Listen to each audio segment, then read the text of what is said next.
Morning dears. बात करते हैं आज गोल्ड के पोजीशन की। पहले हम अपनी कल की एनालाइज देख लेते हैं। कल हमने जब गोल्ड को एनालाइज किया तो 2410 के आसपास था और मैंने ये कहा था कि यहाँ से ऊपर जाने के चांसेस भी हैं और नीचे जाने के भी चांसेस हैं। तो अगर ये ऊपर की तरफ निकलता है और 17 को अगर ये ब्रेक ना कर पाए और यहाँ से अगर ये नीचे आ जाता है तो यहाँ से जो है वो 2395 से 90 का होगा एरिया। अगर इसको सपोर्ट लेता है तो दोबारा अप जा सकता है और अगर इसको ब्रेक करता है तो फिर ये नीचे आ सकता है। और अगर 2417 के ऊपर H4 का भी क्लोज लगता है तो फिर जो है वो मार्केट ऊपर जा सकती है, जिसमें 2326 का एरिया था और अगर ये ब्रेक होता है तो 31 से 37 तक का। तो यहाँ पर पोजीशन काफी क्लियर है। छोटे टाइम फ्रेम में भी मार्केट ने जो है वो अच्छा यहाँ पर जो है वो फॉलो किया है लेवल्स को। अगर हम M15 को देखें तो यहाँ पर काफी क्लियर था कि ऊपर की तरफ मूव करने के पूरे चांसेस हैं। ये देखें यहाँ से जो है वो जिस तरह की मूवमेंट हुई है, ये यहाँ पर ये 17 को इसने ब्रेक कर दिया था। 17 के एरिया को ब्रेक हो चुका था और लेकिन ये कि यहाँ 23 को टैच नहीं किया था। और ऐसी पोजीशन के अंदर हमेशा यही होता है कि एक अच्छी ये एक बुलिश जो है वो मूवमेंट दिखा रहा था यहाँ से और फिर इसने यही एरिया दोबारा जो है वो यहाँ से सीधा आके इसको ब्रेक कर दिया। और ब्रेक करने के बाद मैंने यही कहा था कि 23-26 को आप देखिएगा, अगर ये ब्रेक होता है तो फिर 31 से 37 तक। तो फर्स्ट जो यहाँ से नीचे से ऊपर की तरफ मूव हुई थी उसमें ये 31 तक जा जाके दोबारा जो है वो 37 तक जाके और फिर 31 के ऊपर आके सपोर्ट बनाई और फिर जो है वो 40 के आसपास हाई लगाया और दोबारा जो है वो नीचे आ गया। नीचे ऊपर का मैंने वैसे ही यही कहा था कि ऊपर के एरिया बाइंग के लिए नहीं है, क्योंकि यहाँ से गिरा तो फिर एकदम ये हाई रिजेक्शन एरियाज हैं। यहाँ से गिरा तो एक फास्ट मूव के साथ नीचे की तरफ आएगा। जैसे मैं कई बार एक बात बोलता आया हूँ कि हमेशा जो है वो एरिया आइडेंटिफाई जरूर रखें कि कहाँ हमें बाय करना चाहिए और कहाँ सेल करना चाहिए। तो कभी भी हाई रिजेक्शन एरियाज में बाय करने से बेहतर होता है कि वहां से सेल देखा जाए और सपोर्ट एरिया से हमेशा जो है वो बाय को ही देखा जाए। तो ये थी हमारी कल की एनालाइज और मार्केट की मूवमेंट। अब देख लेते हैं आज के इंपॉर्टेंट एरियाज क्या होंगे। आज के इंपॉर्टेंट एरियाज की अगर हम बात करें तो इस टाइम कंडीशन जो है वो इसने ये सपोर्ट एक बनती थी 31 से 26 वाली, ये तो ब्रेक की हुई है। नीचे की तरफ भी ब्रेक किया ऊपर से, लेकिन ये कि एक 18 वाली जो है वो नीचे सपोर्ट स्टे है।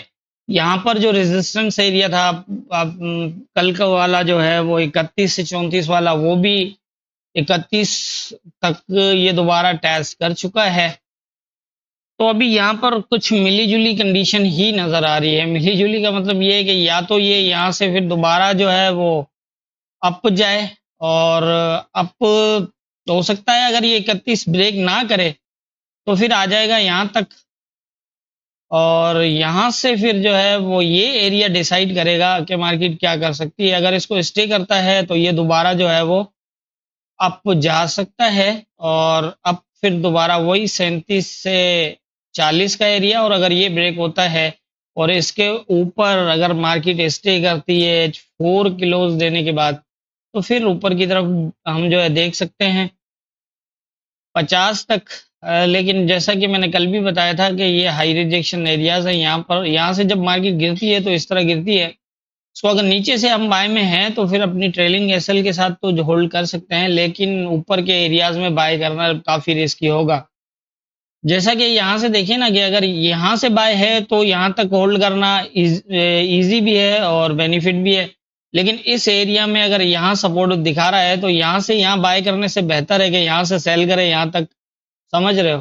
तो इस तरह से जो है वो ज्यादा बेहतर होता है। तो एक ये चीज है, अगर इसको ब्रेक कर देता है अभी और इसके नीचे अगर ये स्टे करता है 26 के नीचे तो फिर जो है वो यहाँ से नीचे भी आ सकता है। इस तरह की पोजीशन बन सकती है यहाँ तक 31 से ऊपर। मैंने जैसे बताया कि अगर ये निकलता है स्टे करता है, छोटे टाइम फ्रेम में भी हम फॉलो कर सकते हैं।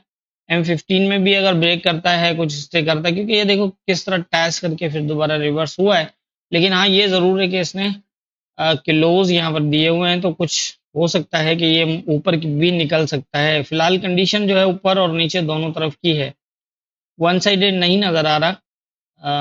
जब वन साइडेड होता ही नहीं है तो मैं वन साइडेड ही कैसे कहूँगा, क्योंकि कंफ्यूज होने वाली बात होती है। अब आप खुद देखें कि 2 किलोज इसने ऊपर दिए हुए हैं इस नीचे वाली सपोर्ट के, और यहाँ पर अगर हम देखें तो 1 किलोज ऊपर है, लेकिन यहाँ से ये नीचे आता है तो यहाँ रेजिस्टेंस के नीचे 2 किलोज हैं। मतलब काफी जो है ना मिली जुली कहानी है। तो यहाँ पर जज करना मुश्किल होता है, क्योंकि हम तो जो है ना रनिंग मूवमेंट जो है पिछली मूवमेंट के हिसाब से लेवल्स के ऊपर जो होती है उससे भी जज कर लेते हैं इजीली। लेकिन वो इस तरह होता है कि ऐसे एरियाज में जहां पर सपोर्ट पर भी वो जो है वो पोजीशन दिखा रहा है कि मार्केट ऊपर जा सकती है, लेकिन रेजिस्टेंस भी दिखा रहा है कि मार्केट वीक है। तो ऐसी पोजीशन के अंदर जो है वो मार्केट दोनों तरफ फिर ध्यान देना पड़ता है। फिर हमें लेवल पे आके मार्केट को देखना पड़ता है कि अगर ये 18 को स्टे करता है तो हम मजीद ऊपर देख सकते हैं, और यहाँ पर एक इट मीन्स कि अगर यहाँ से ब्रेक करके इधर जाता है, यहाँ पर जाने के बाद अगर ये रेजिस्ट शो करता है तो फिर हम सेल कर सकते हैं। तो इस तरह से जो है वो हम मार्केट को देख सकते हैं। तो मेरे ख्याल से यही है कि इस तरह के हैं जो है वो फिलहाल पोजीशन है। बाकी ये कि 18 के नीचे अगर निकलता है और H4 का क्लोज करता है यहाँ पर 18 के नीचे, तो फिर यहाँ से 2395 और 90 तक चांसेस होंगे, जिसमें ये 2400 भी हो सकता है, ये 2400 का एरिया भी हो सकता है।